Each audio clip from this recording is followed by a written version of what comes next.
Hello viewers, हमारे इस YouTube channel में आप सबों का स्वागत है।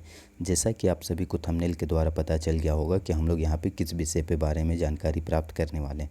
तो आप लोगों को हाल ही की खबरों में यह जानने को मिला होगा कि रांची के 3 महत्वपूर्ण एवं सबसे सर्वश्रेष्ठ विश्वविद्यालय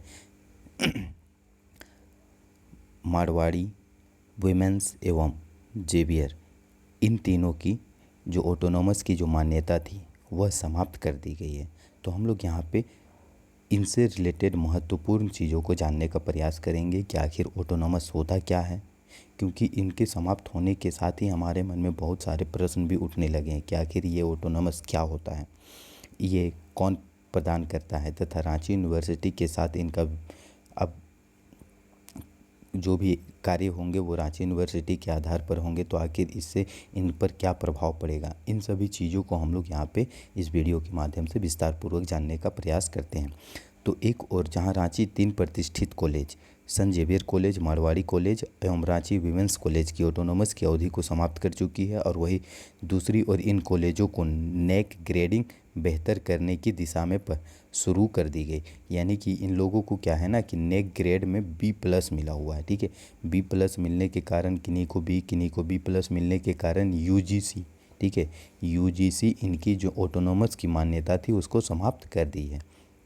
ठीक है, तो क्योंकि ये हम लोगों को समझ में आ गया, तो नेक ग्रेड क्या होता है, किसी भी कॉलेज को जो है, किसी भी कॉलेज को ऑटोनॉमस प्राप्त होने के लिए, ऑटोनॉमस की मान्यता रखने के लिए उसे A+ में आना ज़रूरी है या A में आना ज़रूरी है, तभी वो उनकी ऑटोनॉमस की मान्यता बनी रहेगी। अन्यथा UGC के द्वारा उनकी ऑटोनॉमस की मान्यता को समाप्त कर दी जाती है।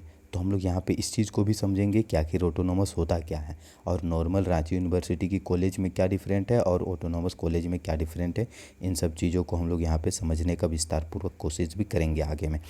तो साथ ही और इनके साथ ही इनकी जो मान्यता प्राप्त समाप्त कर दी गई है, उन्हें 5 वर्षों का समय भी दिया गया। अगर ये अपने में सुधार कर लेते हैं, बी से अगर ये लोग A में आ जाते हैं या B+ में आ जाते हैं, तो इनको पुनः ऑटोनॉमस की मान्यता UGC के द्वारा प्राप्त कर दी जाएगी, यानी कि मिल जाएगी। ऐसा नहीं है कि इनके हमेशा के लिए, अगर ये चाहें तो ये अपने आप में सुधार करके इन कॉलेज के अपने आप में सुधार करेंगे, और इनको नेक के द्वारा अगर A ग्रेड मिल जाता है तो इनको पुनः फिर ये ऑटोनॉमस की मान्यता मिल जाएगी।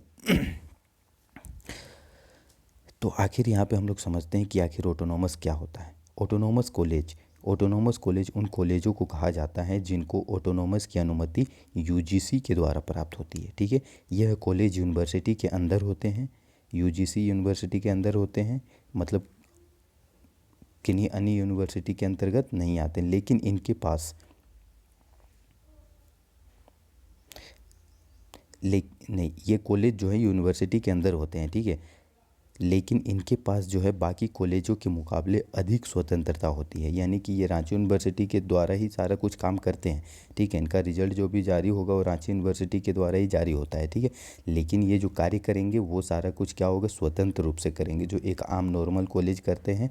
और एक स्वतंत्र कॉलेज, यहाँ पे स्वतंत्र कॉलेज कहने का मतलब किस आधार पर हम लोग स्वतंत्र कॉलेज मानते हैं, तो हम लोग देखते हैं ये अपने हिसाब से सिलेबस तय करते हैं। सिलेबस रांची यूनिवर्सिटी के आधार पर नहीं, ये अपने हिसाब से तय करते हैं। इसके अलावा कॉलेज स्वतंत्र होते हैं एग्ज़ाम कराने को लेकर, ये कभी भी एग्ज़ाम करा सकते हैं। ठीक है, ये एग्ज़ाम अपने हिसाब से कराते हैं, और कॉपी भी खुद ही चेक करते हैं, खुद ही कॉलेज के शिक्षक ही कॉपी चेक करते हैं। के आधार पर इन कॉलेजों के पास बहुत सारे अधिकार होते हैं। इन कॉलेजों में पेपर वही फैकल्टी सेट करते हैं, और पेपर जो सेट होता है वही कॉलेज के फैकल्टी के द्वारा, वही शिक्षक के द्वारा ही सेट किए जाते हैं, और पेपर चेकिंग भी वही फैकल्टी के द्वारा ही की जाती है। UGC के नियम का पालन करना जरूरी है। अगर किन्हीं भी यूनिवर्सिटी को, किन्हीं भी कॉलेज को अगर विश्वविद्यालय को अगर ऑटोनॉमस की मान्यता प्राप्त करनी है, तो उनको UGC के जो नियम हैं उनको पालन करना जरूरी है। रांची यूनिवर्सिटी की तरफ से आखिर हम लोग यहाँ पे जानते हैं कि कब जेवियर कॉलेज को मान्यता मिली, कब मारवाड़ी कॉलेज को मान्यता मिली, और कब वुमेंस कॉलेज को। इससे पहले क्या ये शुरू से ही, स्टार्टिंग के समय से ही क्या ये ऑटोनॉमस की मान्यता प्राप्त किए हुए थे, तो ऐसा नहीं है। इनको हाल ही में 5-7 साल के अंदर में ही इनको ऑटोनॉमस की मान्यता मिली थी, अन्यथा ये पहले से ही रांची यूनिवर्सिटी के अंतर्गत कार्य कर रहे थे, परंतु इनका कार्य जो है वो A+ में आ गया, जिसके कारण इनको ऑटोनॉमस की मान्यता मिली। तो आखिर कौन कॉलेज को कब मान्यता मिली, आइए उसको हम लोग समझते हैं।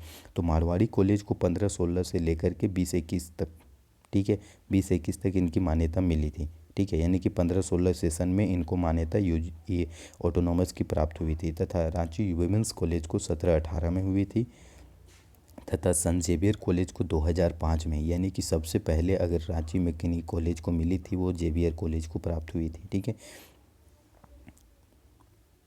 आखिर ऑटोनॉमस कॉलेज होने से क्या फ़ायदा होता है, तो हम लोग ये जानते हैं कि ऑटोनॉमस कॉलेज यूनिवर्सिटी पर निर्भर नहीं होते हैं।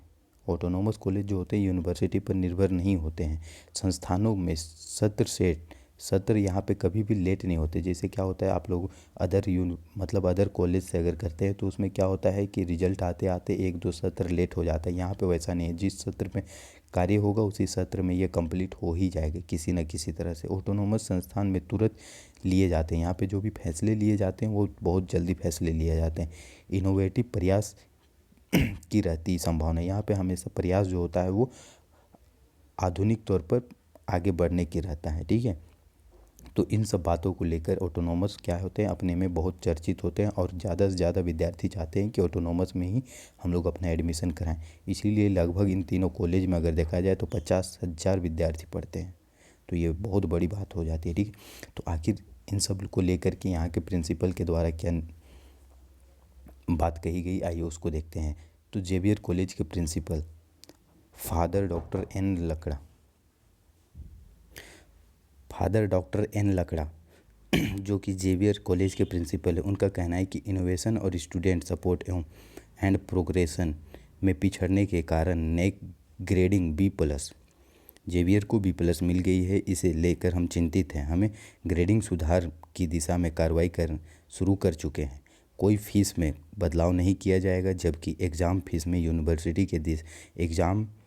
यूनिवर्सिटी के दिशा निर्देश के अनुसार पालन होगा। कॉलेज में 150 शिक्षक के पद है, जिसमें से 102 अस्थायी शिक्षक के पद है, जिसमें से अभी वहाँ पे सिर्फ और सिर्फ 80 शिक्षक ही काम कर रहे हैं, यानी कि अभी भी बहुत ज़्यादा 70 शिक्षक क्या हैं वहाँ पे अभी भी रिक्त हैं। तो यानी कि यहाँ पे एक तरह से देखा जाए तो काफ़ी बहुत जल्द ही यहाँ पे 70 शिक्षक की वैकेंसी यानी कि बहाली यहाँ पे निकल सकती है, ठीक है। वुमेंस कॉलेज के डॉक्टर सुप्रिया जो वहाँ की प्रिंसिपल है, ऑटोनॉमस का दर्जा समाप्त हो जाने के बाद पठन पाठन में कुछ खास फर्क नहीं पड़ेगा। सिलेबस और सेशन जो है वो प्रभावित हो सकते हैं। सिलेबस और सेशन में प्रभावित होगा। सत्र 22 के बाद नामांकित छात्राओं को अब रांची यूनिवर्सिटी की तरह से ही पढ़ाई करनी होगी। वोकेशनल के नए एडमिशन नहीं लिए गए हैं। फिलहाल कॉलेज में 125 शिक्षक के पद हैं जो संपूर्ण रूप से भरे हुए, यानी कि यहाँ पे शिक्षकों की कमी नहीं है, संपूर्ण शिक्षक यहाँ पे अवेलेबल हैं। मारवाड़ी कॉलेज के प्रिंसिपल डॉक्टर मनोज कुमार सिंह का कहना है कि ऑटोनॉमस कॉलेज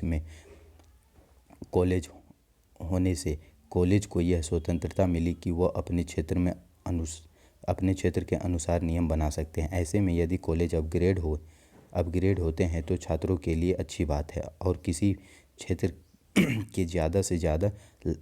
भी क्षेत्र को ज़्यादा से ज़्यादा लाभान्वित होंगे। जहाँ तक ऑटोनॉमस समाप्त होने की बात है तो जो भी दिशा निर्देश रांची यूनिवर्सिटी के द्वारा मिलेगा उसे हर हाल में लागू किया जाएगा, इनका कहना है। तो इस तरह से हम लोगों ने जेवियर कॉलेज के बारे में संपूर्ण रूप से, चाहे वो ऑटोनॉमस को लेकर के हो या किन्हीं अन्य बातों को लेकर के हो, आशा करता हूँ मैं आप लोगों को अच्छा से समझाने की कोशिश किया हूँ, आप लोगों को समझ आया होगा। अगर आप लोगों को यह वीडियो अच्छा लगा हो तो लाइक, शेयर और सब्सक्राइब ज़रूर करें ताकि सभी लोगों तक यह जानकारी पहुँच सके।